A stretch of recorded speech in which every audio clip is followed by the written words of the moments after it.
একটা গ্রাম যেখানে মেয়ে শিশু জন্মানো ছিল সবচেয়ে বড় অপরাধ। একটা মাটির হাড়ি যার ভেতরে বন্দী ছিল জীবন্ত মানুষ, আর এক অভিশাপ যার কারণে একে একে গায়েব হতে লাগল গ্রামের সব পুরুষ। কিন্তু প্রশ্ন একটাই, এই অভিশাপের শুরু কোথা থেকে, আর শেষই বা হল কিভাবে, যখন একজন মানুষ নিজের জীবন উৎসর্গ করল। প্রিয় বন্ধুরা, এই শিক্ষণীয় ঘটনাটি জানতে হলে পুরো ভিডিওটি মনোযোগ সহকারে অবশ্যই দেখতে হবে।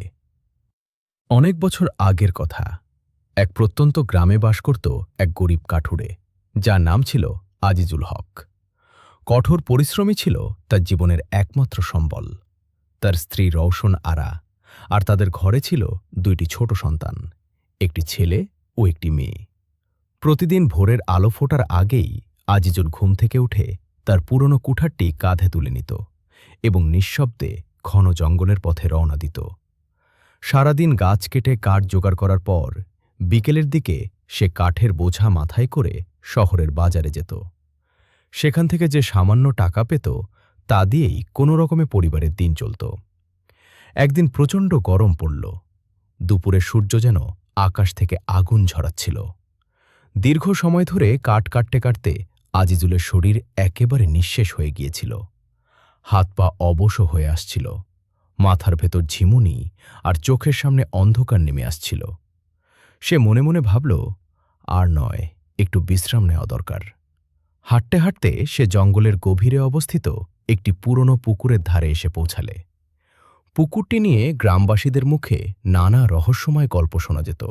অনেকে বলতো এই পানির গভীরে নাকি অশুভ কিছু লুকিয়ে আছে। আজিজুল একটি বড় গাছের নিচে বসে পানি খেল এবং ক্লান্ত শরীরটা একটু জিরিয়ে নিল। ঠিক সেই সময় তার চোখ হঠাৎ পুকুরের মাঝখানে আটকে গেল। পানির উপরিভাগে অস্বাভাবিকভাবে ঝলমল করা কিছু একটা দেখা যাচ্ছিল। কৌতূহল আর বিস্ময় নিয়ে সে উঠে দাঁড়িয়ে ভালো করে তাকাল। তখনই তার বুকের ভেতর কেঁপে উঠল।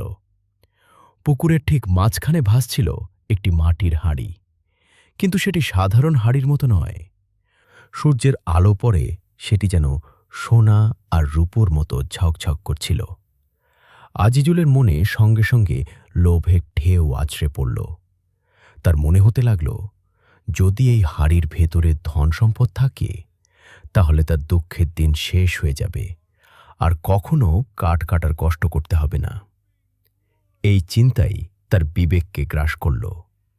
সে আর কিছু না ভেবে নিজের কুঠারটি গাছের নিচে রেখে দিল এবং মুহূর্তের মধ্যে পুকুরে ঝাঁপ দিল। সাঁতরাতে সাঁতরাতে সে হাঁড়িটির দিকে এগিয়ে যেতে লাগল। কিন্তু যতই সে কাছে যাচ্ছিল ততই হাঁড়িটি অদ্ভুতভাবে তার কাছ থেকে দূরে সরে যাচ্ছিল। আজিজুল প্রথমে বিষয়টিকে গুরুত্ব না দিলেও ধীরে ধীরে তার মনে অজানা ভয় জন্ম নিতে লাগল। সে আরও জোরে সাঁতার কাটল, কিন্তু ফল একই। হাঁড়িটি যেন তাকে নিয়ে খেলছে, একবার কাছে আসছে আবার দূরে সরে যাচ্ছে। শেষমেশ হাঁড়িটি পুকুরের অন্য প্রান্তে গিয়ে থামল, আর আজিজুল জেদ ধরে ফেলল যে সে এটি না ধরে পুকুর থেকে বের হবে না। সব শক্তি সঞ্চয় করে সে আবার হাঁড়িটির দিকে এগিয়ে গেল এবং অবশেষে একদম কাছে পৌঁছে হাত বাড়াল। ঠিক সেই মুহূর্তে চারদিক হঠাৎ করে ঘন কালো কুয়াশায় ঢেকে গেল। কুয়াশা এতটাই ঘন ছিল যে নিজের শরীরও তার চোখে পড়ছিল না। আজিজুল আতঙ্কে চিৎকার করতে লাগল। তার মনে হচ্ছিল তার দেহ ধীরে ধীরে এই অন্ধকারের মধ্যে হারিয়ে যাচ্ছে। ভয় আর অনুতাপে সে বুঝতে পারল এই হাঁড়িটি অভিশপ্ত। সে প্রাণ ভিক্ষা চাইতে লাগল, কিন্তু হঠাৎ এক তীব্র আলো চারদিক আলোকিত করে তুলল। এমন আলো যা চোখে সহ্য করা অসম্ভব। আর তারপর সবকিছু একেবারে স্তব্ধ হয়ে গেল। আজিজুল ও সেই রহস্যময় হাঁড়ি দুজনেই চিরতরে অদৃশ্য হয়ে গেল। পুকুরের পানি আবার শান্ত হয়ে গেল, যেন সেখানে কখনো কিছু ঘটেইনি। দিন গড়াতে গড়াতে 1 মাস কেটে গেল। আজিজুলের স্ত্রী রওশন আরা প্রতিদিন কুঁড়েঘরের এক কোণে বসে কান্নায় ভেঙে পড়ত। তার সন্তানরাও মায়ের মুখের দিকে তাকিয়ে নির্বাক হয়ে চোখের পানি ফেলত। ঘরে খাবার বলতে কিছুই ছিল না। প্রতিবেশীদের কাছ থেকে ধার করে কোনো রকমে দিন চলছিল। শেষ পর্যন্ত একদিন সে সিদ্ধান্ত নিল, আর অপেক্ষা নয়, নিজেই স্বামীকে খুঁজতে বের হবে। সন্তানদের এক প্রতিবেশীর কাছে রেখে সে জঙ্গলের পথে রওনা দিল, কারণ সে জানত আজিজুল প্রতিদিন এখানেই কাঠ কাটতে আসত। দীর্ঘ পথ হেঁটে সে সেই পুরনো পুকুরের ধারে এসে পৌঁছালে এবং সেখানে মাটিতে পড়ে থাকা একটি কুঠার দেখে তার বুক কেঁপে উঠল। কুঠারটি তুলে বুকের কাছে চেপে ধরে সে বুঝে গেল তার স্বামীর সঙ্গে এখানে ভয়ঙ্কর কিছু ঘটেছে। ঠিক তখনই পেছন থেকে এক বৃদ্ধ দরবেশের কণ্ঠ ভেসে এলো। সাদা পোশাক, লম্বা দাড়ি আর মুখে অদ্ভুত এক আলো নিয়ে দাঁড়িয়ে থাকা সেই দরবেশ সব শুনে তাকে সাবধান করে বললেন, যেখানে তার স্বামী গিয়েছে সেই পথে আর এগোলে সেও আর ফিরতে পারবে না। সন্তানদের কথা মনে করে শেষ পর্যন্ত ভারী হৃদয় নিয়ে রওশনারা ফিরে গেল, কিন্তু তার মনে জমে রইল অসংখ্য প্রশ্ন আর ভয়ঙ্কর আশঙ্কা। এরপর থেকে পুরো গ্রামে অদ্ভুত গুঞ্জন ছড়িয়ে পড়ল। আজিজুল হক কি সত্যি সেই রহস্যময় পুকুরে হারিয়ে গেছে, নাকি তার পরিণতি আরও ভয়ঙ্কর কিছু? গ্রামে তখন চাপা আতঙ্ক ছড়িয়ে পড়েছে। মানুষে মানুষে ফিসফিস করে কথা বলছে, আর প্রতিটা কথার মাঝেই ভয় আর অজানা আশঙ্কা লুকিয়ে আছে। কেউ বলছে রহমান ছিল খুবই ভালো মনের মানুষ, সে এমন কি অপরাধ করল যে হঠাৎ করে এভাবে নিখোঁজ হয়ে গেল। কারো আবার মনে হচ্ছে এটা কোনো সাধারণ ঘটনা নয়, বরং গ্রামের উপর বড় কোনো বিপদ নেমে আসছে। কারণ রাতারাতি একজন জীবন্ত মানুষ হাওয়া হয়ে যাওয়ার ঘটনা কখনোই স্বাভাবিক হতে পারে না। আল্লাহই জানেন সামনে আর কি অপেক্ষা করছে। এই চিন্তায় ধীরে ধীরে সবার বুক ভারী হয়ে উঠছিল। কিন্তু ভয়টা সেখানেই থেমে থাকল না। রহমানের পর একে একে গ্রামের আরও অনেক পুরুষ অদ্ভুতভাবে নিখোঁজ হতে শুরু করল। কেউ সকালে কাজে বেরিয়ে আর ফেরেনি, কেউ বা সন্ধ্যায় ঘর থেকে বের হয়ে চিরতরে হারিয়ে গেছে। পুরো গ্রামে তখন হইচই পড়ে গেল। বয়স্ক লোকেরা স্মৃতিচারণ করতে লাগল। একজন বলল, তার দাদা নাকি একসময় এমনই গল্প বলতেন, বহু বছর আগে এই গ্রামেই হঠাৎ করে সব মেয়েরা গায়েব হয়ে গিয়েছিল। আজ যেন ঠিক সেই ইতিহাসই আবার ফিরে এসেছে, শুধু এবার উল্টোভাবে। মেয়েরা নয়, পুরুষরাই একে একে হারিয়ে যাচ্ছে। কেউ কেউ আশঙ্কা করতে লাগল, যদি কিছু না করা হয় তাহলে যে কজন পুরুষ এখনো বেঁচে আছে তারাও অচিরেই হারিয়ে যাবে, আর গ্রামে শুধু নারীরাই পড়ে থাকবে, যারা তখন অসহায়ভাবে কি করবে তা কেউই জানে না। শেষ পর্যন্ত সবাই একমত হল, এটা নিশ্চয়ই কোনো অভিশাপ, যা কালো মেঘের মতো গ্রামের ওপর নেমে এসেছে। তাই আর দেরি না করে তারা সরাসরি গ্রামের প্রধান সরপঞ্চ রঘুনাথ চৌধুরীর কাছে যাওয়ার সিদ্ধান্ত নিল। সরপঞ্চ প্রথমে কিছুই বুঝতে পারছিলেন না, কারণ কয়েকদিন ধরে তিনি অন্য গ্রামে ছিলেন। কিন্তু যখন তিনি শুনলেন যে গ্রামের অর্ধেকের বেশি পুরুষ নিখোঁজ, তখন তিনিও আতঙ্কিত হয়ে পড়লেন। সঙ্গে সঙ্গে গ্রাম চৌপালে সবাইকে ডাকার নির্দেশ দেওয়া হল, যাতে একসাথে বসে এই ভয়ঙ্কর পরিস্থিতির কোনো সমাধান বের করা যায়। চৌপালে জড়ো হয়ে সরপঞ্চ গম্ভীর কণ্ঠে ঘোষণা করলেন যে এই রহস্যের সমাধান করতে পারবে এবং গ্রামের হারিয়ে যাওয়া মানুষদের ফিরিয়ে আনতে পারবে, তাকে তিনি মোটা অঙ্কের পুরস্কার দেবেন। ভিড়ের মধ্যেই তখন সামনে এগিয়ে এলো এক যুবক। তার নাম নাসির উদ্দিন। চোখে ছিল দৃঢ়তা আর কণ্ঠে ছিল অদ্ভুত এক সাহস। সে বলল, সে এই রহস্যের শেষ পর্যন্ত যেতে প্রস্তুত, আর প্রয়োজনে নিজের জীবন বাজি রেখেও গ্রামবাসীদের উদ্ধার করবে। গ্রামের মানুষ তখন দুশ্চিন্তায় ভুগছিল, আর নাসির চৌপাল ছেড়ে একাই গ্রামের বাইরে ঘন জঙ্গলের দিকে রওনা দিল।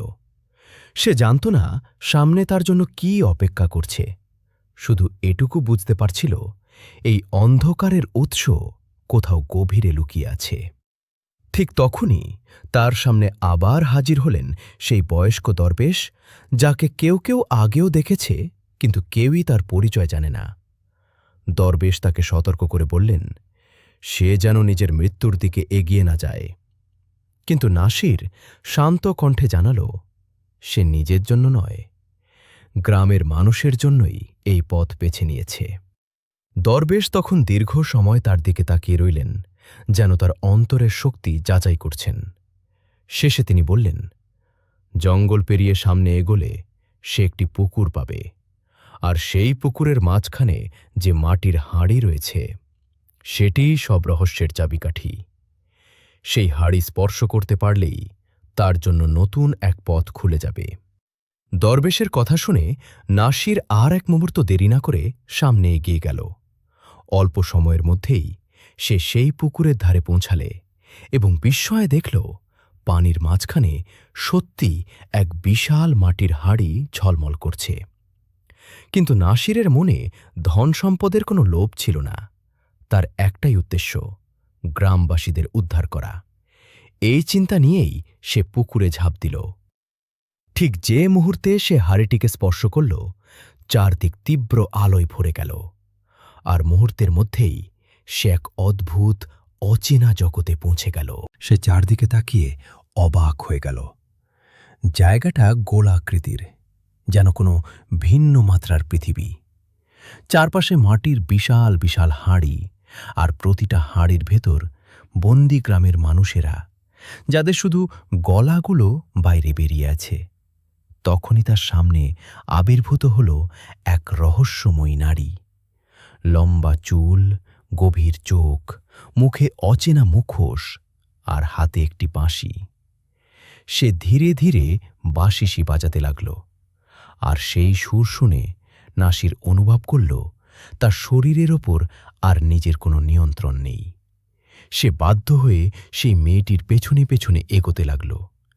শেষ পর্যন্ত মেয়েটি থেমে দাঁড়িয়ে বিকট হাসিতে ফেটে পড়ল এবং জানাল, এই জগতের সব মানুষ এখন মাটকের মধ্যে বন্দী, আর নাসিরও তার পরবর্তী শিকার হতে চলেছে।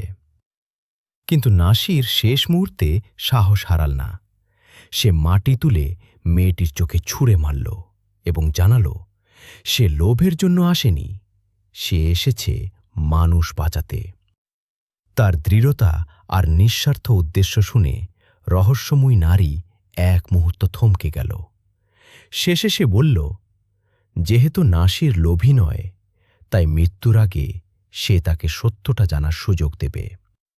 রহস্যময়ী নারী গভীর নিঃশ্বাস নিয়ে বলতে শুরু করল, সত্য জানতে চাইলে তাকে সেই ভয়ঙ্কর অতীতে ফিরে তাকাতে হবে, যখন এই অভিশাপের জন্ম হয়েছিল।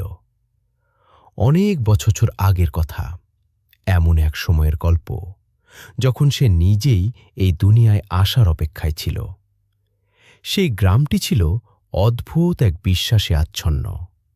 গ্রামের বয়স্কদের ধারণা ছিল সেখানে যদি কোনো কন্যা সন্তান জন্ম নেয় তবে পুরো গ্রাম ধ্বংস হয়ে যাবে। তাই প্রজন্মের পর প্রজন্ম ধরে তারা এক নিষ্ঠুর নিয়ম মেনে চলত। এই গ্রামে কোনো মেয়ে শিশু বাঁচতে পারবে না, শুধু ছেলে জন্মানোই ছিল অনুমোদিত। সেই সময় গ্রামে বাস করত এক ব্যক্তি, নাম কুদ্দুস আলী। তার স্ত্রী সন্তান সম্ভবা হলে গ্রামের লোকেরা আগেভাগেই ঠিক করে রেখেছিল, যদি মেয়ে জন্মায় তবে তাকে সঙ্গে সঙ্গেই মেরে ফেলা হবে। কুদ্দুসের কানে সেই কথাই বারবার ঢুকিয়ে দেওয়া হয়েছিল, মেয়ে মানেই সর্বনাশ। প্রসবের রাতে যখন ঘরের ভেতর শিশুর কান্না শোনা গেল, তখন বাইরের লোকেরা উৎকণ্ঠায় অপেক্ষা করছিল একটাই প্রশ্নের উত্তর জানার জন্য, শিশুটি ছেলে না মেয়ে। কুদ্দুস ভেতরে ঢুকে প্রথমবার নিজের সন্তানের মুখ দেখেছিল। শিশুটি ছিল একটি ফুটফুটে মেয়ে। সেই মুহূর্তে তার বুকের ভেতর বাবার হৃদয় কেঁপে উঠেছিল। সে সিদ্ধান্ত নিয়েছিল যেভাবেই হোক নিজের সন্তানকে বাঁচাবে।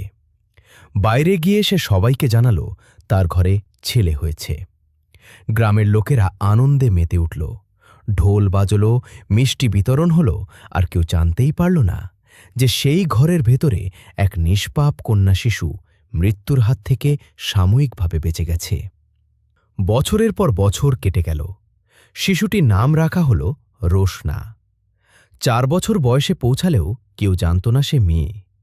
তার মা তাকে ছেলের মতো করেই বড় করছিল, শুধু এই আশায় যে যতদিন সম্ভব সত্যটা গোপন রাখা যাবে। কিন্তু সত্য কখনো চিরদিন লুকিয়ে থাকে না। একদিন কুদ্দুস হঠাৎ করেই সব বুঝে ফেলল। সে জানতে পারল যাকে সে ছেলে ভেবে এতদিন বাঁচিয়ে রেখেছে সে আসলে তার নিজের মেয়ে। ভয়ের সঙ্গে সঙ্গে তার মনে গ্রামের নিয়ম আর অভিশাপের কথা ভেসে উঠল। সে আতঙ্কিত হয়ে পড়ল এই ভেবে যে 4 বছর ধরে এক মেয়ে শিশু গ্রামে বেঁচে থাকা মানেই তারা সবাই ভয়ঙ্কর পাপ করেছে। সে নিজের স্ত্রীকে আর বিশ্বাস করতে পারল না।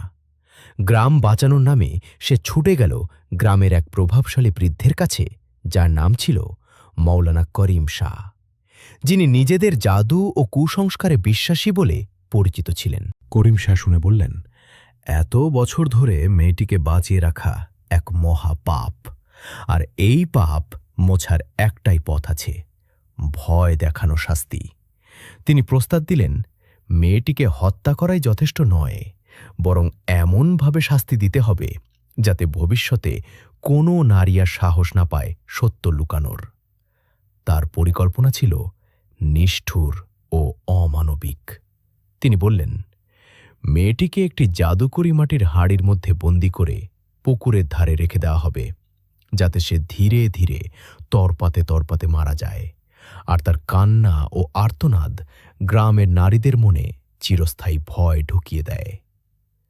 পরদিন রাতেই গ্রামের লোকেরা কুদ্দুসের বাড়িতে হানা দেয়।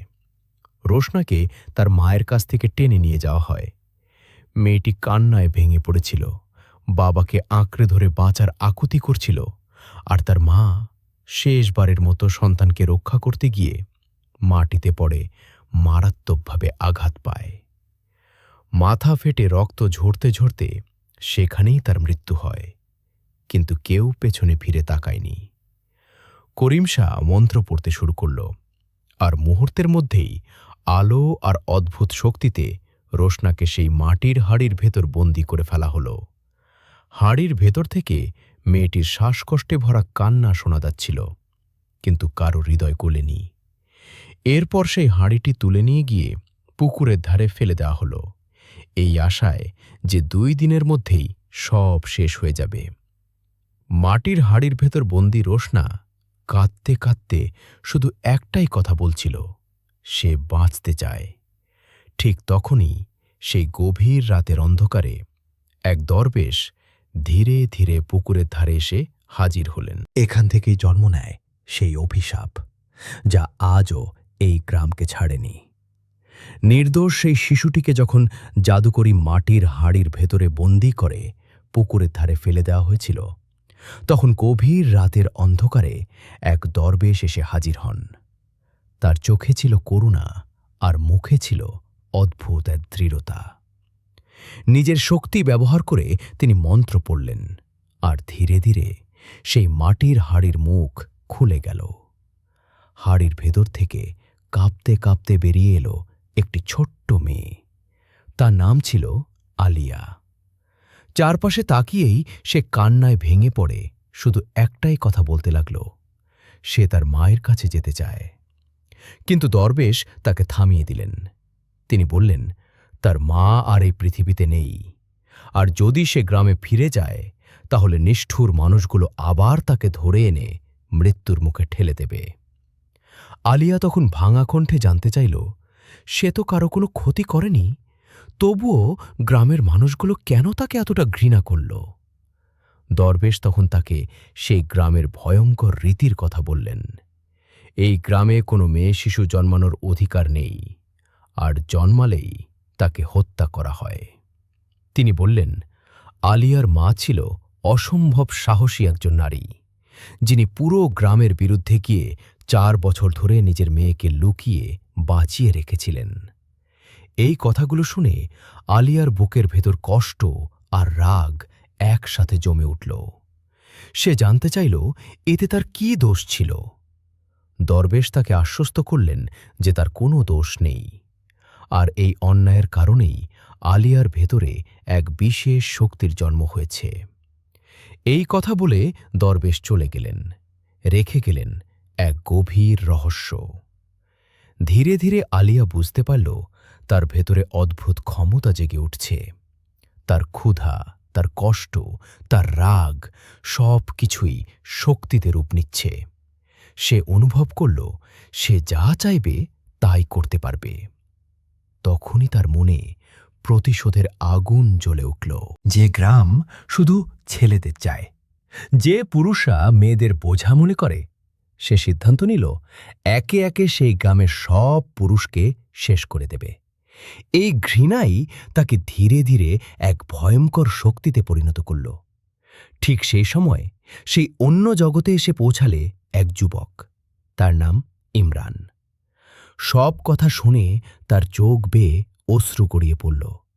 সে বুঝতে পারল আলিয়ার সঙ্গে যা ঘটেছে তা ভয়ঙ্কর অন্যায়, কিন্তু প্রতিশোধের আগুনে নির্দোষ মানুষদের শাস্তি দেওয়া কোনো সমাধান হতে পারে না। সে তাকে বোঝাল আশেপাশের গ্রাম কিংবা নিরীহ মানুষদের এতে কোনো দোষ নেই। আলিয়ার হাতে যে শক্তি এসেছে সেটাকে যদি ন্যায়ের পথে ব্যবহার করা যায় তাহলে সে হাজারো মেয়ের জন্য বিচার আনতে পারে। আলিয়া তখন ভেঙে পড়া কণ্ঠে বলল, সে এই অভিশপ্ত বন্ধনে আটকে গেছে, আর এই বন্ধন থেকে মুক্ত না হলে সে থামতে পারবে না। ইমরান জানতে চাইল তাকে কি করতে হবে। তখন আলিয়া জানাল, এই বন্ধন ভাঙতে হলে এক নিঃস্বার্থ ত্যাগ দরকার, এমন ত্যাগ যেখানে কোনো লোভ বা ভয় থাকবে না। ইমরান এক মুহূর্তও দেরি করল না। সে বলল, যদি তার জীবনের বিনিময়ে পুরো গ্রাম বাঁচে তাহলে সে সেই ত্যাগ স্বীকার করতে প্রস্তুত। নিঃশব্দে সে আলিয়ার কোমর থেকে ছুরিটি তুলে নিল। কোনো শব্দ না করে, কোনো দ্বিধা না রেখে সে নিজের গলা কেটে দিল। মুহূর্তের মধ্যেই তীব্র আলো চারদিকে ছড়িয়ে পড়ল। সমস্ত মাটির হাড়ি একে একে অদৃশ্য হয়ে গেল, আর বন্দী মানুষগুলো মুক্ত হয়ে পুকুরের ধারে এসে পড়ে। আলো ছড়িয়ে পড়া থামতেই আলিয়া কাঁদতে কাঁদতে ইমরানের নিথর দেহটিকে বুকের কাছে জড়িয়ে ধরল। সে নিজের জীবনের সব শক্তি ঢেলে দিল তাকে বাঁচানোর জন্য। আলো যেন অশ্রুর মতো ইমরানের শরীরে ঝরে পড়তে লাগল, আর ধীরে ধীরে তার আঙুল নড়ল, শ্বাস ফিরে এলো, আর সে আবার জীবিত হয়ে উঠল। ইমরান বিস্ময়ে তাকে জানতে চাইল, সে তো মারা গিয়েছিল, তাহলে কিভাবে আবার বেঁচে উঠল? আলিয়া শান্ত কণ্ঠে বলল, তার ত্যাগ ছিল সত্যিকারের, তার হৃদয় ছিল নির্মল, আর সেই কারণেই সে নিজের সব শক্তি ব্যবহার করে তাকে ফিরিয়ে এনেছে। কিন্তু এখন তার নিজের কাছে আর কোনো শক্তি অবশিষ্ট নেই। ধীরে ধীরে সে নিজের মুখোশ খুলে ফেলল। ইমরান বিস্ময়ে দেখল আলিয়া সত্যি অপূর্ব সুন্দর, যেন কোনো স্বর্গীয় আলো তার মুখে ছড়িয়ে আছে। আবেগে ভেসে সে বলল, সে আলিয়াকে বিয়ে করতে চায় এবং তার সঙ্গে শান্তিতে জীবন কাটাতে চায়। ঠিক সেই সময় গ্রামবাসীরা যেন হঠাৎ ঘুম থেকে জেগে উঠল। তাদের চোখে লজ্জা আর অনুশোচনার অশ্রু। তারা স্বীকার করল মেয়েদের ঘৃণা করে তারা কত বড় অপরাধ করেছে।